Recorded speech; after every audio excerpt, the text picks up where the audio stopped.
Jika bicara saat ini pasca seri GP Inggris di sirkuit Silverstone, Pramac Yamaha 2025 secara resmi belum mengumumkan satupun dari line up pembalapnya untuk 2025 walaupun nama Miguel Oliveira sangat santer dikabarkan akan merapat ke sana.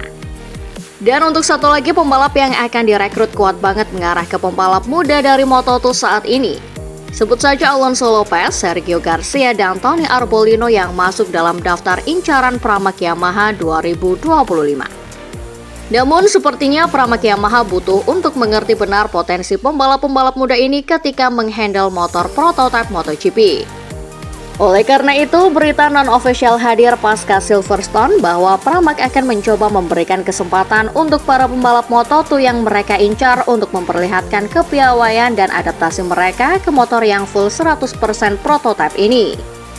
Pramac Yamaha diperkirakan akan mengundang pembalap-pembalap papan atas klasemen Moto2 saat ini untuk mencoba motor MotoGP di sesi tes Misano pada tanggal 9 September 2024 mendatang yang diperkirakan masih menggunakan Ducati Desmos edisi.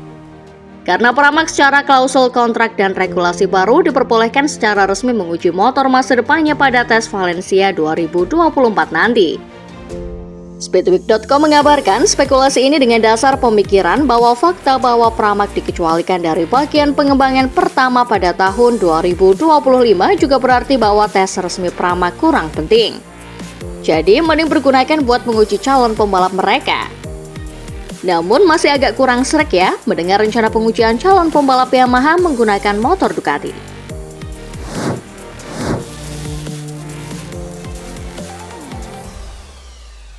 Terpuruknya Honda di kancah MotoGP masih terus berlanjut setelah RC213V tak kunjung mampu mengejar daya saing Ducati. Tahun ini Honda belum berhasil meraih podium satu kali pun. Boro-boro podium, finish 10 besar saja sangat sulit. Hampir sebagian besar skuad Honda baik pembalap Repsol Honda maupun LCR Honda sama-sama sering terdampar di barisan belakang. Start yang buruk membuat mereka tampak lebih miris karena selalu kesulitan menyalip pesaing dari motor tim lain. Sejauh ini, sampai paruh kedua dimulai lagi, Honda masih agak terselamatkan lewat pencapaian Johann Zarco yang bernaung di LCR. Setidaknya, pembalap Prancis berusia 34 tahun itu mengantongi 12 poin dan bertengger di peringkat ke-19 klasemen sementara MotoGP 2024. Dia memang 1 poin di bawah Joan Mir. Tapi secara penampilan, Zarco cuma gagal finish 2 kali dibanding Mir yang mengantongi 13 poin tapi lebih sering crash. Manajer tim LCR sekaligus pemilik tim itu, Lucio Cesinello pun tidak segan menggambarkan bahwa situasi di skuad pabrikan Jepang itu memang benar-benar sedang kritis. Titik kritisnya bahkan sudah terhitung parah karena segala upaya telah dilakukan Honda, tetapi hasilnya sangat-sangat sedikit. Hampir seperti tidak ada progres yang mana ini semakin berisiko membuat kru tim mereka terkena mental. Perubahan Honda tak sekedar mendatangkan insinyur dan mulai bekerja lebih Eropa atau pelan-pelan membuka diri. Memadukan budaya kerja Jepang dan Barat memang tak mudah untuk tim yang sangat konservatif seperti mereka. Salah satu upaya Honda untuk kembali ke jalur kemenangan juga dilakukan di jajaran manajemen. Manajer puncak Honda Racing Corporation Tetsuhiro Kuwata diganti dengan Taichi Honda. Bos besar Honda pun dikabarkan akan datang menghadiri balapan kandang mereka di MotoGP Jepang 2024 di sirkuit Motegi pada 4 hingga 6 Oktober 2024. Situasi tersebut disebut Cesinello akan semakin membuat mereka yang bekerja di pedok tertekan habis. Karena progres yang nihil masih harus dialami skuad berlogo sayap tunggal itu. Selain dari faktor di balik layar, keberadaan pembalap kompetitif juga diperlukan untuk regenerasi Honda. LCR sejauh ini baru memastikan nasib Zarco yang bertahan musim depan. Satu spot milik Takaki Nagagami kabarnya masih bisa diperebutkan olai Ai Ogura atau Somkia Chandra.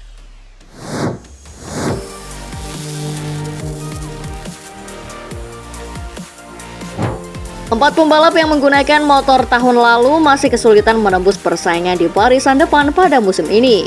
General Manager Ducati Corse Gigi Dall'Igna akhirnya mengakui bahwa motor Desmos edisi GP24 selangkah lebih maju pendahulunya yaitu GP23. Dibandingkan musim lalu, pembalap motor lama Ducati memang tak sedikdaya 2 tahun terakhir di mana kemenangan rutin diraih. Musim ini hanya Marc Marquez yang bisa naik ke podium lebih dari 1 kali yakni 4 kali dengan motor GP23.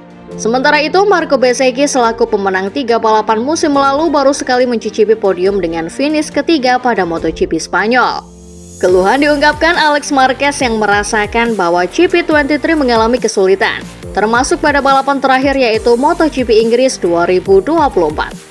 3 posisi teratas diborong oleh pembalap Ducati anyar GP24 yakni Enea Bastianini, Jorge Martin, dan Francesco Bagnaia. Sementara 4 pembalap GP23 di belakang mereka, yaitu Marc Marquez di urutan keempat, Fabio Di Giannantonio di posisi 5, Alex Marquez di tempat ke-7, dan Marco Bezzecchi di posisi ke-8. Musim depan, adik Marc Marquez itu akan kembali menjadi bagian dari Gresini Racing dan artinya menjadi salah satu pembalap Ducati yang menggunakan paket lama. Alex bahkan berkelakar menyarankan Gigi Dall'Igna untuk berlibur saja pada akhir musim ini agar motor Ducati terbaru untuk musim depan tak banyak berkembang.